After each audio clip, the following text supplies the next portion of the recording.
জলপাইগুড়ি মালবাজার পূর্ব তেরসিমলার বিশাল অজগরের থাবায় প্রাণ গেল ছাগলের। মাল ব্লকের পূর্ব তেরসিমলা চা ফ্যাক্টরি সংলগ্ন এলাকায় দেখা গেল এক বিশাল আকার অজগর।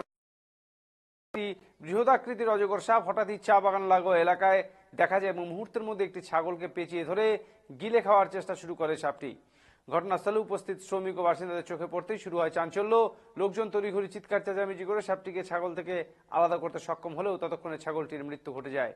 এরপর মালবাজার বন দপ্তরের আধিকারিকদের জানান। খবর পেয়ে দ্রুত ঘটনাস্থলে আধিকারিক বেশ কিছুক্ষণ চেষ্টা চালিয়ে তারা নিরাপদে সেই অজগর সাপটিকে উদ্ধার করে নিয়ে যায়। বনকর্মীরা জানান, এই বিশাল অজগরটি সম্ভবত খাবারের সন্ধানে লোকালয়ে চলে এসেছিল। বনের প্রাণী হঠাৎ লোকালয়ে চলে আসে এলাকা জুড়ে আতঙ্ক উদ্বেগ ছড়িয়েছে। বন দপ্তর স্থানীয়দের সতর্ক থাকার পাশাপাশি বন্য প্রাণী দেখলে তৎক্ষণাৎ বন দপ্তরকে জানানোর পরামর্শ দিয়েছে। দেখা যাচ্ছে এখানে প্রায় ঘন্টা দুয়েক থেকে খুব ভিড়ভাট্টা লেগেছে। এই প্রথম এই যে অজগর সাপ বের হয়েছে, এটা কি আপনি দেখেছিলেন? হ্যাঁ, আমি দেখেছি। কি কি মানে কিভাবে আপনি দেখলেন? তখন আমরা ওই বারান্দার মধ্যে আমরা চারজন দাঁড়ায় আছি, একটা মাপজোক করতেছি। আচ্ছা। তারপরে এমন ভাবে একটা আওয়াজ দিল ছাগলটা, মনে হয় আমি ধারণা করছি যে হয়তো বাঘটা বের হয়েছে, হয়তো বাগান থেকে বাঘ আসছে। অনেক সময় এরকম বাঘও বার হয়েছিল।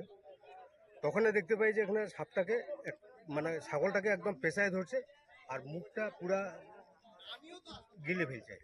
তারপরে আমরা ওখান থেকে লাফ দিই, আর এই যে ছোট্ট একটা লাঠি, এটা দিয়ে আমি ছাগলটাকে বাঁচানোর জন্য একটু চেষ্টা করি। শুধু পরে আধা ঘন্টা মতন ওইভাবে আটকায় আছে। তারপরে তো আমরা এদিক ওদিক একটু ফোন টোন করা শুরু করলাম। তারপরে আস্তে আস্তে ছেড়ে দিয়ে এই জঙ্গলটার মধ্যে ঢুকলো। এই আচ্ছা আচ্ছা এখানটায় ঢুকি আছে। আচ্ছা, আপনার নাম? আমার নাম হচ্ছে শফিয়া রহমান। আপনার বাড়ি? বাড়িতে এখানে পাশে পাশেই বাড়ি। আচ্ছা।